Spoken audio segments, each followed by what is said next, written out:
Sistema Michoacano de Radio y Televisión presenta.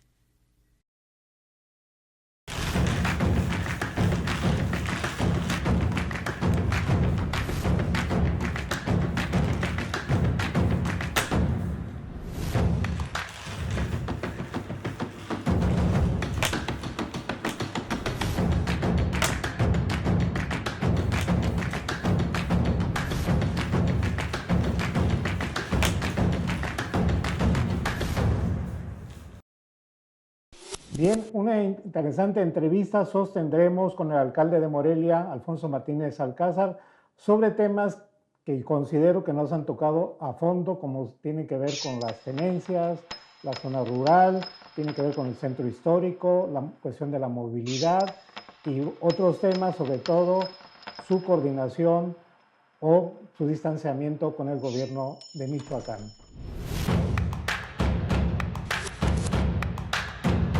Alfonso. Samuel, muchas gracias, me da mucho gusto saludarte y efectivamente nos vimos casi arrancando el gobierno el 21-24 y bueno, pues ahora no podía faltar el 24-27. Y casi comenzando, bueno, ya tiene un mes. Un mes. Un mes y una semana. Bien, como ya no eres, digamos, novato en este tipo de asuntos de gobierno a nivel local, ¿qué tan difícil es gobernar Morelia? ¿Qué tan complicado, complejo puede ser o es? Es una ciudad compleja, es una ciudad, además de muy politizada, pues con muchos problemas de mucho tiempo, en donde hay un crecimiento irregular a través de décadas muy fuerte. Es una ciudad que no le ha apostado en muchas administraciones a las obras que no se ven y que luego se generan los problemas, pero también por otro lado es el más grande honor ser alcalde de una ciudad tan bella como Morelia, con gente tan trabajadora, pues es una ciudad maravillosa. Y pues cuando tú pones en una balanza las complejidades con las grandes ventajas que tiene o el gran honor que es ser alcalde de esta ciudad, pues por mucho gana las cosas positivas. Sin embargo, bueno, pues tú lo has dicho, es complicado, es difícil por las necesidades, que pasarán años y yo diría hasta lustros en varios problemas difícil de solucionar. Uno de ellos podemos decir las inundaciones, ¿no? Año con año se repiten y en los mismos lugares, y la gente se puede preguntar, bueno, ¿y por qué no hacen de una vez obras de gran calado que eviten este tipo de inundaciones? ¿Y qué se puede decir al respecto? Bueno, por ejemplo, en eso decía que es una ciudad que tuvo muchos problemas de inicio, o no de inicio, sobre la marcha, de cosas que se dejaron de hacer o cosas que se permitieron hacer, que no era lo mejor. El agua reconoce, y cuando cae mucha agua, pues el agua se acumula. Y las zonas bajas de nuestra ciudad se han inundado en el pasado y se van a inundar en el futuro. Se han inundado en el pasado, en el presente y se van a inundar en el futuro, porque son áreas que antes eran lagunas o que antes eran espacios de almacenamiento o áreas de recarga de agua o áreas en donde eran humedales de nuestra ciudad.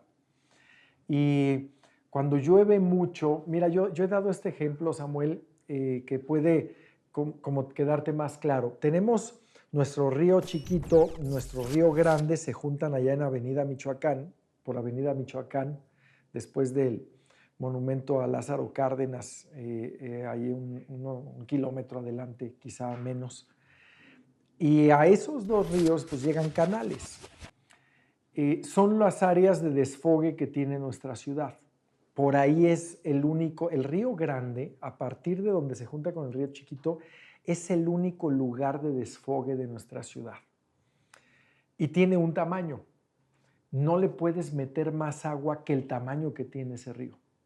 Entonces, es como si en una regadera, creo que a todos nos ha pasado, bueno, yo me acuerdo cuando mis hijos estaban chiquitos y los bañaba en una tina. Si tú volteabas la tina de agua de golpe, pues el agua se acumulaba en lo que el drenaje que tiene la regadera, pues lo desfoga todo el agua, porque está calculada para el agua que cae de la regadera nada más, no para que voltees una tina y de repente se vaya el agua. Eso es lo que pasa en nuestra ciudad. Si llueve mucho, el río es de un tamaño y por más que lo estamos dragando y limpiando, pues por ejemplo ahora en semanas pasadas que desfogaron la presa y además la lluvia, pues el río no tenía la suficiente capacidad para sacar toda esa agua. Entonces se desborda, se inundan las zonas bajas y hasta que baja el nivel del río es que se puede sacar el agua por el mismo. Y bueno, pues son problemas que hemos aprendido a través de las décadas a jugar con ellos. Por ejemplo, desfogas la presa cuando no está lloviendo, no cuando llueve, porque si no se te junta el agua. O por ejemplo, cierras compuertas en la zona de la Mincita, es una zona también complicada. Cuando el río va más arriba, si está abierta la compuerta, se mete el agua a la zona y se inunda. Entonces tienes que cerrar la compuerta para que no se mete el agua del Río Grande. Y también hubo un problema en la inundación ahí del margen del río, del canal, en esa zona de los Itzícuaros, no la Mincita, en los Itzícuaros. Resulta que unos vecinos fueron a abrir la compuerta porque si no se les iba a inundar la colonia, era al revés. Si abrían la compuerta se les metía el agua del Río Grande porque iba lleno el río. Y esas cosas sobre la marcha se han aprendido y hoy podemos tener controles en nuestra ciudad. Sin embargo, cuando hay una crisis de agua, las zonas bajas reconocen el agua y se inundan. Entonces, digamos, casi es imposible solucionar las inundaciones, digamos, tradicionales. En una crisis de lluvia es imposible. ¿Qué se puede hacer? Pues dragar el río constantemente. Ahora lo hicimos. Mira, Samuel, si no hubiéramos dragado desde marzo, que invitamos a los medios de comunicación para que nos acompañaran a ver todo lo que estábamos sacando y sacamos toneladas, cientos o miles de toneladas, cientos de viajes de camiones, volteos, con llantas que tira la gente, que también eso es un tema, Samuel, es impresionante cómo hay mucha ignorancia y egoísmo de gente que va y tira basura al río. Digo, se necesita estar, perdón, pero se necesita estar mal de la cabeza para hacer eso, es como por lógica. Pero ellos, te encuentras camiones vaciando al río, sí, les hemos puesto sus multas y todo, pero no a todos agarras, ¿no? Si no hubiéramos limpiado el río, pues entonces con esta crisis que hubo del desfogue de la presa y el fenómeno natural que había de mucha agua, hubiera sido una catástrofe sin precedentes. Afortunadamente pudo fluir el agua. ¿Cuál sería una solución a mediano plazo que aliviaría, no resolvería, pero aliviaría mucho el poner concreto en los márgenes del río, como le hacen en Los Ángeles y hemos visto en algunas ciudades que los ríos pues ya van, les ponen concreto en las paredes y en el suelo, y como ahí es prácticamente cero la fricción del agua con el concreto, no choca, no hay árboles y demás en su paso, pues sale más rápido el agua. Pero además de que es muy costoso, pues es un tema que creo el municipio no tiene la capacidad de hacer una obra de esa dimensión. Costaría demasiado, ¿no? Costaría demasiado. ¿Tienen calculado? No se tiene calculado, pero es una obra muy importante. Es el equivalente a hacer una avenida de quizá 4 carriles que atraviese la ciudad. ¿Y de cuántos kilómetros estamos hablando? Pues el circuito periférico de Morelia son 27 kilómetros, quizá nada más el corte en la diagonal será por mitad, quizá poco más de la mitad, unos 15 kilómetros más o menos, yo estimaría. Quizá un poco más porque esto sería para sacarlo donde casi no tiene pendiente el río y por eso va muy despacio, es a partir de Prados Verdes, de la colonia industrial, por ahí, hasta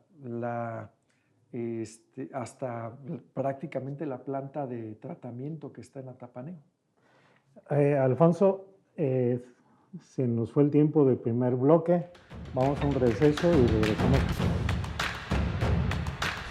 Bien, de regreso, Alfonso, para darnos una idea muy general de que tienes una carrera profesional y una carrera política y en la función pública, ¿nos puedes decir de tu nivel de estudios y los cargos públicos por los que has pasado y también de representación popular?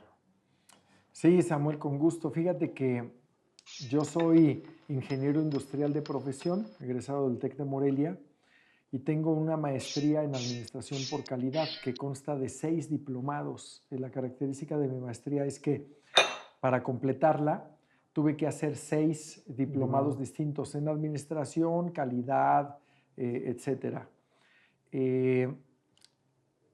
Mi carrera política, bueno, tú sabes que en mi familia somos una familia pues generadora de empleos, una familia producto del esfuerzo, no de una sola generación, sino pues desde mis bisabuelos, gente de Morelia, gente que ha hecho pues mucho trabajo en nuestra ciudad.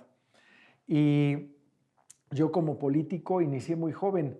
Mi primera participación mi primera participación fue como candidato en el 2001, hace 23 años, pero no tuve suerte de contar con la mayoría de la votación, no gané.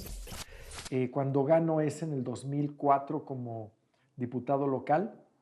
He sido diputado local 2 veces, una en el 2004-2007 y otra 2011-2015. Entre ellas 2 fui diputado federal 2009-2012. En la segunda parte del presidente Felipe Calderón yo fui diputado federal. Entonces, 2 federal y 1 local, he sido diputado 3 veces. Y alcalde, la intenté en el 2007, no gané. Contra Fausto Vallejo, pues era un titán de la política en esa época, estaba en su auge total, ¿no? Y bueno, pues le hicimos la lucha, no lo logramos. En el 2011 soy diputado local, como lo había dicho. 2015 lo vuelvo a intentar como independiente, ganamos. Después me presento en el 2018, no logramos la continuidad. En el 2021 logramos volver y este 2024 pues logramos la continuidad. De tal forma que pues en mi trayectoria política he sido 3 veces diputado y 3 veces alcalde. Bueno, esta es la tercera. Y bien, hay otro problema que me gustaría, creo que se toca muy poco, casi nada, y creo que es parte de la problemática en general de Morelia, que es la cuestión de los asentamientos irregulares. Se siente, se percibe que han disminuido, ¿no? Que hay más control y que ¿qué tanto afecta esto, por ejemplo, el desarrollo? Digo, el desarrollo porque tienen que darse recursos para servicios, ¿no? Y obras. Bueno, mira, está ya probado a nivel internacional que la tendencia de las grandes ciudades es el crecimiento vertical, es decir, edificios. Porque, ¿qué pasa en una ciudad? Hay un asentamiento o hay incluso si no son irregulares, hablemos de que la ciudad crece horizontal. Y imagínate la cantidad de construcción de vialidades que tienes que hacer en kilómetros, de banquetas, de redes de agua potable, de redes de drenaje y manejar todo eso es muy, muy costoso. Por eso tenemos una ciudad amplia y con tantos problemas. Cuando en un desarrollo vertical, en una cuadra, le das el servicio a todas las viviendas que vivirían en 10 cuadras.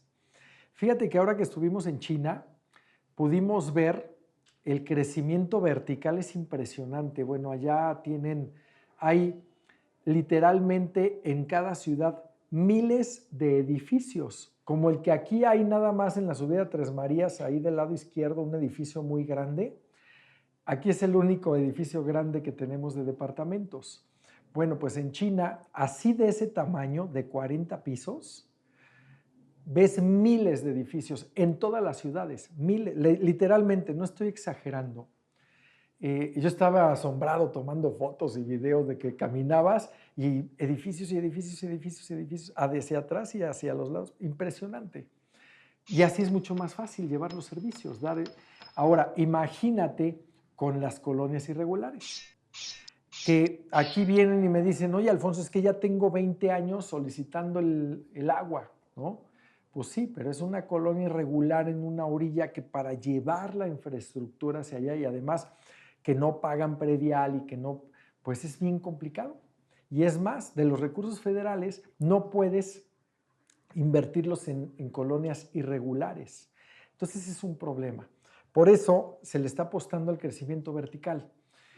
Aquí cambiamos nuestros reglamentos para que puedan potenciarse más algunas zonas, por ejemplo, en donde hay avenidas grandes o amplias, como el Río Chiquito, ahí en la zona donde hicimos el Parque Lineal, Boulevard García de León, Acueducto, Ventura Puente, esas zonas puedan construir más alto, no como antes nada más 2 o 3 pisos. Y eso ayuda a que con menos recursos puedas dar mejores servicios a los ciudadanos. ¿Y hay una cifra de cuántos asentamientos irregulares tienen contemplado? ¿Cuántos están en regularización? Sí, sí tenemos los datos. Pues son muchas colonias bueno, Morelia tiene más de 1,000 colonias y al menos un 30% son irregulares. Que se permitieron durante décadas y muchas y muchas otras eran irregulares y ya se regularizaron. Nosotros estamos trabajando para poder regularizar las que ya son hechos consumados, en donde ya hay vialidades, ya hay viviendas, ya hay muchas, y nada más tienen deficiencia de algunos servicios, y hemos avanzado mucho, solo que para poder regularizar una colonia, pues entran distintas dependencias, incluyendo federales, y luego los trámites son muy complejos. Y bueno, y hablando de la zona rural, ¿cuántas tenencias tenemos? ¿Cuáles son? Y en cada cual tienes considerada su problemática y sobre todo un potencial de desarrollo. Puede ser turístico, puede ser industrial, puede ser rural. Fíjate que nunca se le había apostado tanto a las tenencias como en mi gestión. Te quiero decir que nosotros decíamos, hay una deuda con el área rural y las tenencias, porque sí hubieron gobiernos que se comprometieron con algunas de ellas o con alguna de ellas, pero no con todas. O sea, hubo algunos gobiernos que transformaron algunas, en su gestión hicieron algunas obras importantes y se transformaron. Nosotros decidimos apostarle a todas. Tú recordarás que compramos maquinaria, bueno, arrendamos maquinaria para poder arreglar caminos, bordos, ollas, muchas cosas en las tenencias y sus comunidades. Y cerramos la administración 2021-2024 con 550 kilómetros de caminos rurales, entre los nuevos que abrimos y los que reparamos. De tal forma que cuando llegamos en el 2021, tú prácticamente no podías ir a ningún lado en un coche bajito. Tenías, bueno, las comunidades del interior, ya dentro de la zona rural de Morelia, pues solo con una camioneta 4x4 podías llegar. Ahorita, con el mantenimiento que les dimos a los caminos, puedes llegar prácticamente en cualquier vehículo. Y eso que ha llovido mucho, ¿no? Por ejemplo, otra cosa, se nos desbordó, no sé, se nos desbordó, más bien hubo un deslave en el camino a Tumbisca, después de Jesús del Monte, San Miguel del Monte, pasando San Miguel del Monte hacia Tumbisca. El camino, ahí hubo un deslave que casi se cae el camino y las comunidades de Tumbisca, Piedras de Lumbre y hacia allá quedaban incomunicadas prácticamente. Bueno, pues se resolvió en una semana. Algo también que nos ha caracterizado en esta administración es que todo lo hacemos rápido, como el puente de Ciervo de la Nación, que un socavón y que se cayó. Destruimos el puente completo, lo quitamos, lo borramos, lo volvimos a hacer en 5 días. 2 días más para que se fraguara el concreto y se abrió, y ahí está el puente funcionando perfectamente. Y bueno, pues algo que estamos haciendo en las tenencias también es encontrar su vocación. Pero ¿qué tal si te parece? Vamos a un corte. Sí, Nos claro. ganó el tiempo de este bloque. Vamos a un corte y regresamos contigo vas a incluir en el comentario lo de la vocación de cada tenencia y yo insistiría que nos dijeras eso, su problemática y su vocación, su potencial que tienen. Claro. Regresamos, estamos con el alcalde Alfonso Martínez Alcázar, alcalde de Morelia. Bien, nos quedamos, que nos ibas a platicar la vocación de determinadas tenencias y bueno, pues qué es lo que se está haciendo para ese desarrollo de esa vocación, ¿no?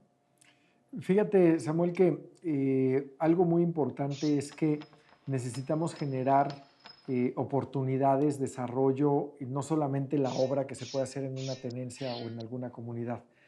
Y algo en lo que estamos trabajando es en hacer esas vocaciones por tenencia para poderlas pues potenciar y apoyar. Doy el ejemplo de una tenencia que hemos trabajado mucho para que sea tenencia mágica, que es Capula. En Capula, en mis gestiones, hemos hecho el arreglo de sus fachadas, de la plaza principal, hemos hecho mucha obra. Hicimos, por ejemplo, en Capula, en esta gestión, el acceso por la parte de atrás que conecta con la carretera a Quiroga. Se han hecho drenajes, se inundaba la entrada de Capula, ya no, se arregló el drenaje, redes de agua potable, pavimentaciones, etcétera. Eso es en cuanto a obra pública. Pero en cuanto a la vocación, año con año, ahorita está por arrancar la feria de la Catrina. La hemos apoyado mucho para que tenga fuerza y cada vez pueda promocionarse más la tenencia. Se le apoya a los artesanos con viajes de material para que puedan reducir sus costos para hacer lo que ellos elaboran, que son realmente unas obras de arte. Pero así como eso, en mi gestión 2015-2018 nace la Feria del Molcajete en San Nicolás Obispo. Y a partir de eso, en San Nicolás Obispo, ya año con año se hace esta feria y pues antes era para vender su producto, ahora es para vender su año de producción. O sea, porque ya van, levantan pedidos, agarran contactos y bueno, pues también que los hemos tenido presentes en todos los lugares donde tenemos oportunidad. No va solamente Capula con las Catrinas y alfarería que hacen, sino también llevamos a San Nicolás Obispo con sus molcajetes y entonces han surgido ya clientes cautivos que les compran todo el año.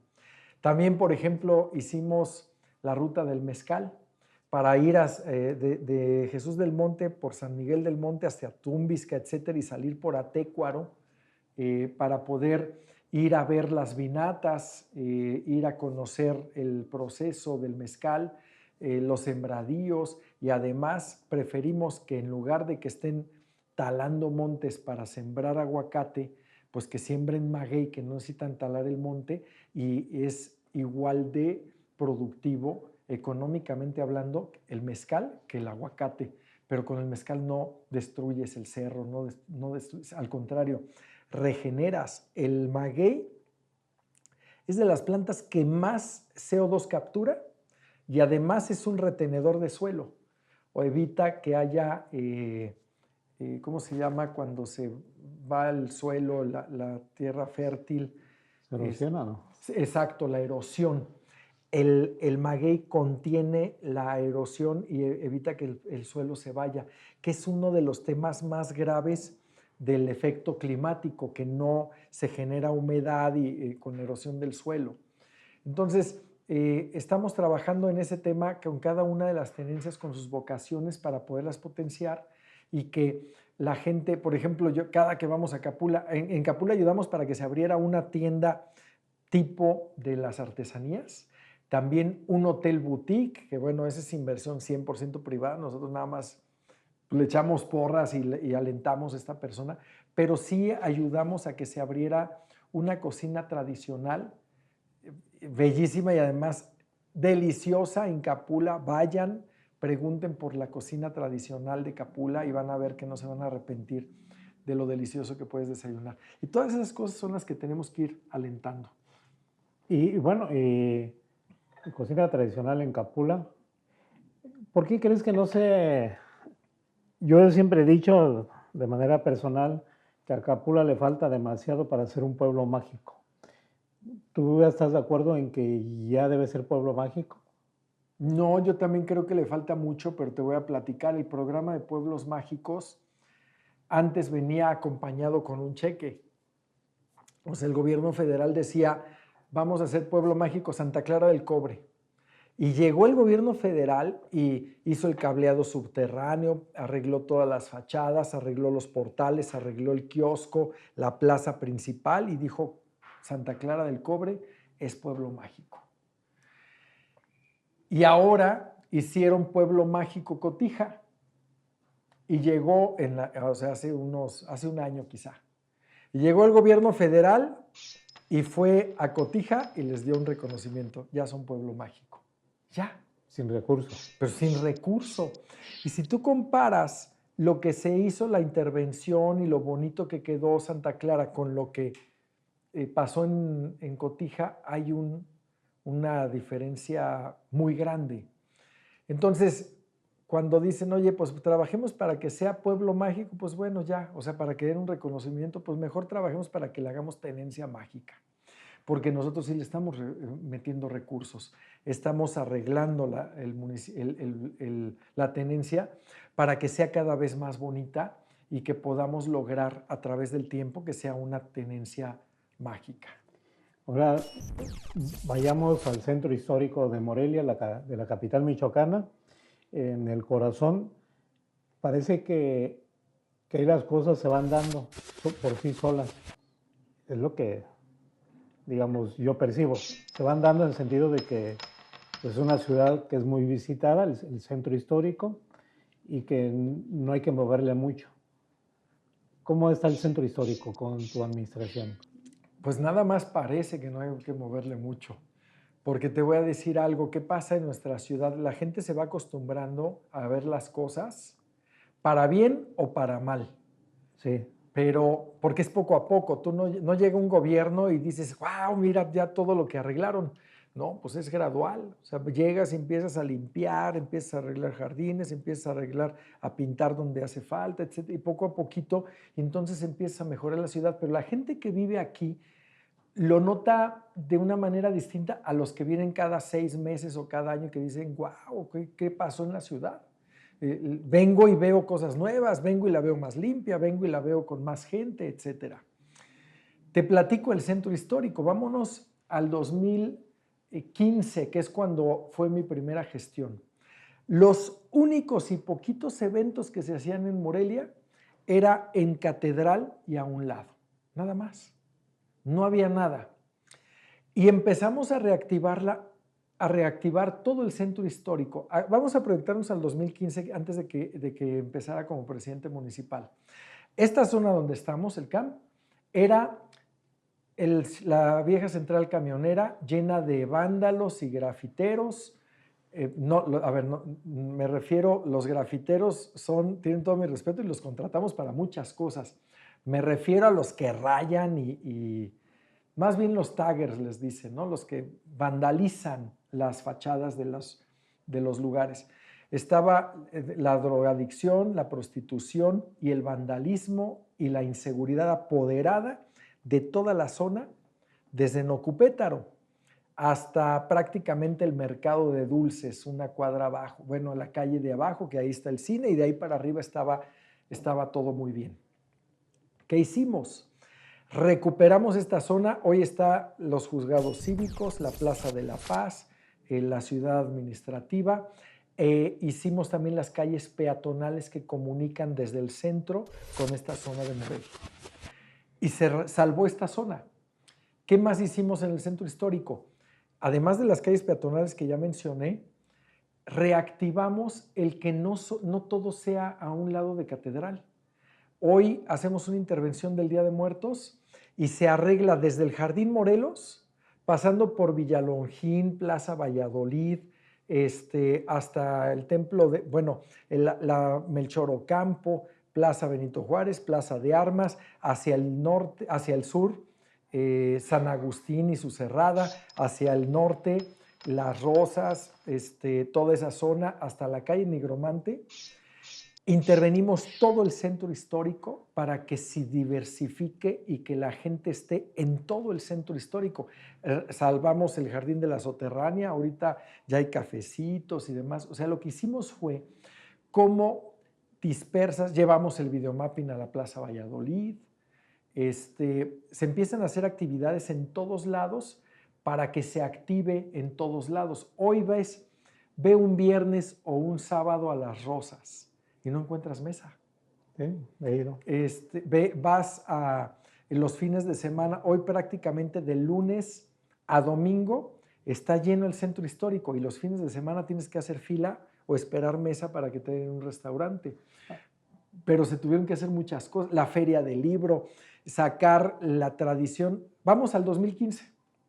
¿Qué pasaba el 2 de noviembre en Morelia? Se quedaba desierto. Iban al panteón nada más la gente y a la zona lacustre. Hoy en Morelia no cabe la gente porque sacamos la tradición a nuestras plazas y se reactivó enormemente nuestra ciudad y es una extensión de la zona lacustre. Alfonso, se nos acabó el tiempo de este bloque. Regresamos. Lo voy a resumir de esta manera. Hubo descentralización de los eventos artísticos, culturales del corazón del centro histórico. Así es. Hacia las plazas. Estamos con Alfonso Martínez, alcalde de Morelia. Regresamos. Alfonso, nos quedamos con lo del centro histórico, la descentralización de la catedral, del Palacio de Gobierno, de la Madero, de los eventos, ¿no? Decías 2 de noviembre, Día de los Muertos, que se quedaba solo la capital, porque la mayoría, o antes, se iban alrededor, sobre todo a la región de Pátzcuaro. Así es. Te platicaba, por ejemplo, en el 2 de noviembre que se quedaba sola la ciudad porque todo el mundo nos íbamos a Pátzcuaro, a Quiroga, a Sinsunzan, a vivir las tradiciones. Y en noviembre del 2015 decidimos sacar la tradición a las plazas de nuestra ciudad con la participación de las universidades y de las escuelas, de distintas instituciones. Y hoy, y hacíamos el 1 y 2 de noviembre montaje de tapetes y de altares.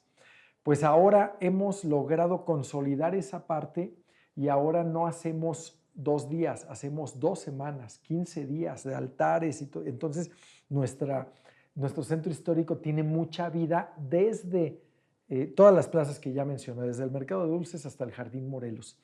Y lo mismo sucede con diciembre. En diciembre, ¿qué hacían? Ponían un nacimiento en la Plaza de Armas y un árbol grandote de Navidad patrocinado por una empresa refresquera en Plaza Valladolid. Y era todo lo que se hacía. Y ahora arreglamos desde el Mercado de Dulces hasta el Jardín Morelos, incluyendo todas las plazas que te dije, iluminamos, ponemos muchas actividades y ya nos extendimos, por ejemplo, a Boulevard García de León y ahora nos vamos a extender a Avenida Pedregal y algunos otros lugares para que la ciudad se reactive más.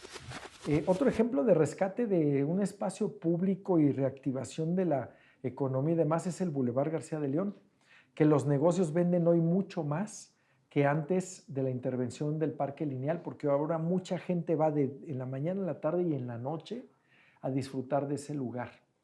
Y bueno, pues esos espacios, por ejemplo, el Navidad y el Día de Muertos y septiembre, hay una economía mucho más dinámica porque hay mucha gente disfrutando de la ciudad. Y ahorita que hablas de los eventos, cómo se están dispersando, bueno, distribuyendo o se están descentralizando hacia, Y no, ampliando. ampliando. Eh, la factibilidad de que se haga lo mismo, porque yo soy de la idea de que hay que descentralizar muchas cosas, sobre todo eventos culturales, hacia las tenencias, a la zona rural, ya de manera específica en Capula, en San Jesús del Monte, es decir, ya descentralizar a la zona rural ese tipo de eventos, ¿no? Que de lo que pones en la Plaza de Noche de Muertos también sea en una tenencia. ¿No se ha considerado ese tipo de situación? Pues en distintos temas. Por ejemplo, Cultura está participando con distintas actividades, no solamente en el centro histórico, sino se ha ampliado a algunas otras colonias, a algunas orillas y también a las tenencias. Y sí tienes que ir involucrando en distintos temas.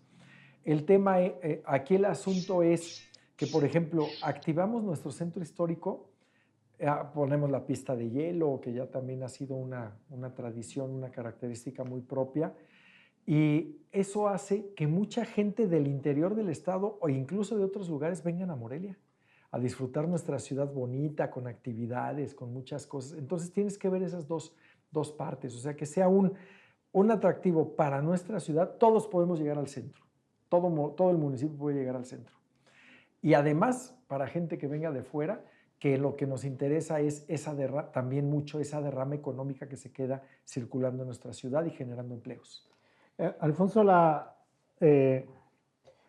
sin duda, para mí Morelia es de las ciudades coloniales mejores del país, pero le hace falta a la propia ciudad modernizarse, ¿no? Ser más moderna de cualquier punto de movilidad, en cualquier punto de vista, es decir, mejores arterias en cuestión de movilidad, mejor transporte público. Eh, ¿Qué tanto estamos en comparación con otras ciudades, yo diría, rezagados? ¿Y qué se está haciendo como para revertir esa situación? Pues sí, sí, cuando ves otras ciudades en donde le han invertido muchos recursos federales o de los estados, ves mucha modernidad, ves un gran avance. Yo quiero decirte, Samuel, que quiero resaltar las obras que tiene proyectadas el gobierno del estado, el gobernador Alfredo Ramírez, que me parecen muy, muy importantes. Es una inversión importante. Por ejemplo, el nuevo libramiento de Morelia, en esta etapa que está ya en construcción, va a ayudar mucho incluso al proyecto que tenemos del agroparque y centro logístico, porque va a conectar la salida a Pátzcuaro con la salida a Quiroga. Y además de que en un momento, ya cuando se complete el circuito, pues va a librar nuestra ciudad. Hoy es un tramo que va a darle funcionalidad a esa zona de la ciudad. O sea, no va a funcionar hasta que esté el libramiento. Desde ahora que esté ese primer tramo va a funcionar en nuestra ciudad. Y bueno, pues los distribuidores viales que se han anunciado, el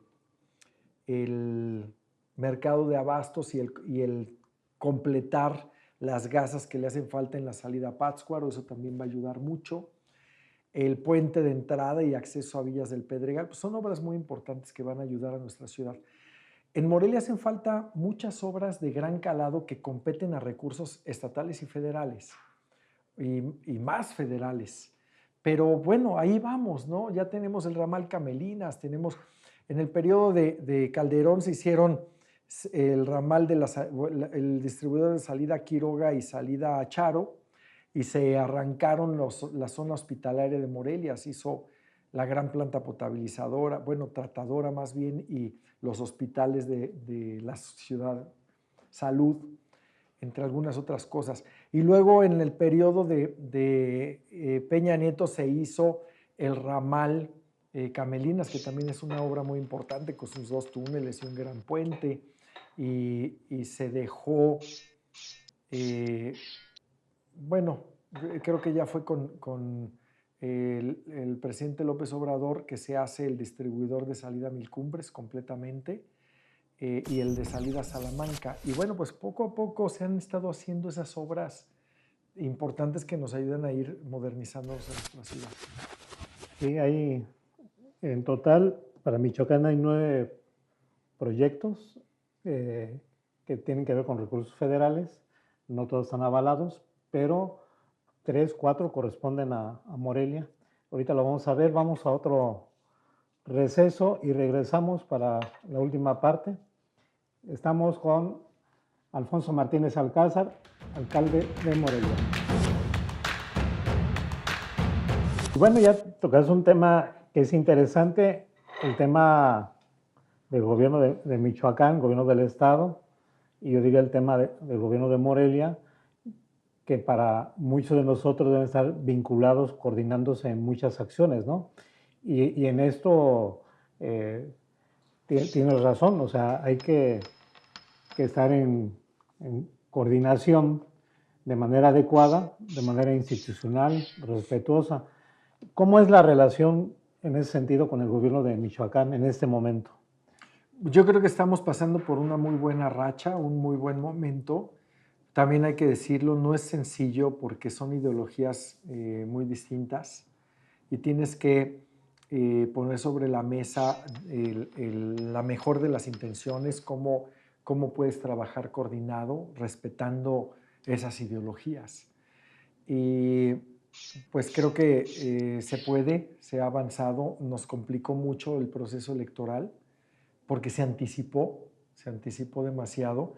Espero que en esta nueva etapa no se anticipe el proceso electoral, aunque va a ser más difícil porque, bueno, por un lado había la presidencial que eso por lógica anticipaba, porque es una campaña mucho más grande, de más largo alcance también.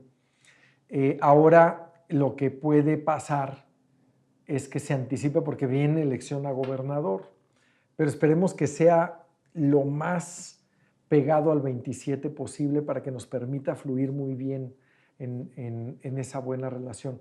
Y que pues también hay una madurez política sobre la marcha que se va dando y que pues también creo que esto va a ayudar.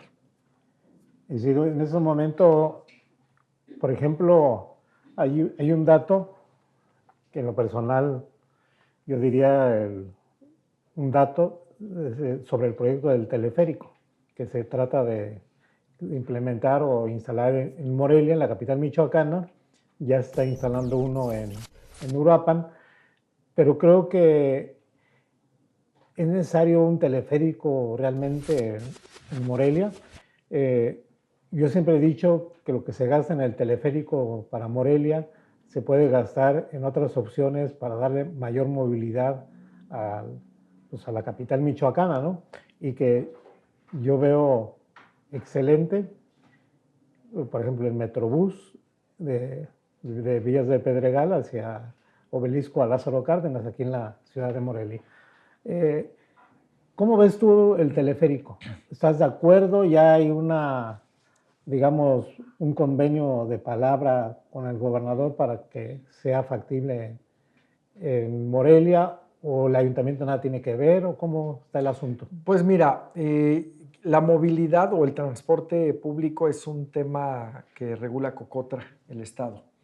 No sé en qué modalidad entra el teleférico, porque no es un vehículo que ande circulando, ¿no? Yo quiero decirte, Samuel, que al principio, antes de conocer el proyecto, pues a mí me causaba muchas dudas y decía, bueno, ¿y de dónde a dónde y para qué? Yo siempre imaginé un teleférico como con fines turísticos.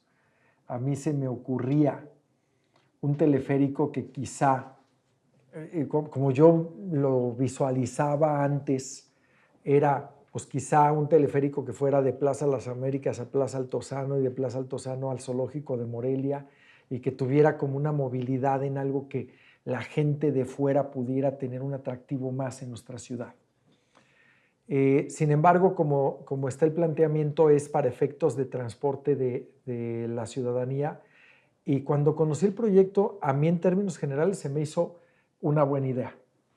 Sin embargo, hay muchas cosas que se tienen que ver sobre el camino y que se tendrán que solucionar. Por ejemplo, algo que yo siempre planteé es el diálogo con los transportistas, el cómo va a beneficiar sin duda a nuestra ciudadanía, pero cómo va a afectar a un sector de nuestra ciudadanía. cuando me lo plantearon decían es que solamente hay una pequeña afectación en una ruta. Dije, bueno, pues entonces no hay mayor problema, ¿no? Sin embargo, pues en el trazo, en el planteamiento, en dónde se van a poner las torres, etcétera, creo que va a estar ahí el meollo del asunto, ¿no? ¿Y lo ves factible? Bueno, en el planteamiento que me hicieron lo veo factible. Insisto, sin entrar a esos detalles que sé que han causado conflicto en Uruapan. ¿Y cómo ves la cuestión del Metrobús? Pues es que no nos podemos cerrar a la modernidad. Yo creo que se debe de ir avanzando. Y yo quiero que en mi ciudad los ciudadanos, a ver, yo toda mi preparatoria y carrera, casi toda mi carrera, me moví en transporte público. Yo me iba en el camioncito de la ruta 1, el rojo, lo agarraba en Camelinas, donde hace muchos años había una tienda que se llamaba Jaimitos. Ahorita está casi a un lado del restaurante El Anzuelo. Por cierto, buenísimo el anzuelo. Así sirve que les damos promoción a gusto. Ahí me iba caminando de la casa donde crecí, que era ahí en pues, la Chapultepec, la zona donde crecimos, mi familia, mis hermanos y yo. Y me iba en el camioncito rojo hasta el TEC de Morelia. Y pues esos de esa época, no, si me tocaba parado no cabía más que en el quemacocos. Tenían un quemacocos adelante y otro atrás. Y yo me tenía que ir ahí en el quemacocos, porque si no me tendría que ir todo agachado todo el camino, ¿no? Y claro que debes de pensar en la ciudadanía, cómo se mueve, qué calidad en el transporte público tiene. Pero también debes de pensar en las familias que viven en el transporte público y debes de guardar esos equilibrios. No hay un choque, digamos, proyectos de gobierno de Michoacán, proyectos de gobierno de Morelia en movilidad. No hay un choque. ¿No sientes también que es una cuestión de invertir el gobierno de Michoacán en Morelia para tener después una cuestión de carácter político, o son proyectos que valen la pena? Yo creo que son proyectos que valen la pena y que, insisto, al grado en que yo los conozco, sin entrar a las complejidades ya de la implementación de los mismos, y que se complementan con los que nosotros tenemos. O sea, creo que está muy bien. Y a ver, el gobernador es moreliano y pues yo creo que también gran parte de estos proyectos que ha definido poner en nuestra ciudad, yo creo que tienen que ver con ese amor que le tienen a la ciudad en la que vive también. En la parte ya casi final de este bloque, último también,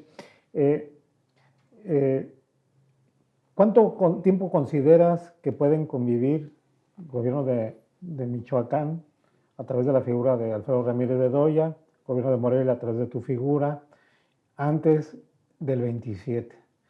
Porque después va a ser una... Mira, en el primer encuentro que tuve con el gobernador, ya como gobernador electo y yo presidente municipal electo, sin haber tomado posesión, eso estábamos hablando por allá como en agosto del 2021, él me dijo: Alfonso, yo quería ser presidente municipal y el destino me hizo gobernador.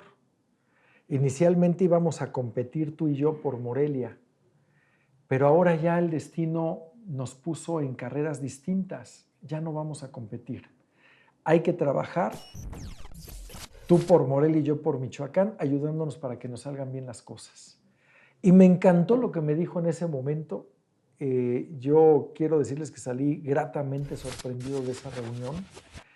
Y yo creo que si ponemos en práctica esa filosofía, no tiene que haber ni siquiera en el 2027 un roce en ningún momento, porque pues aquí el tema es nada más que tenemos que hacer, separar muy bien las cosas.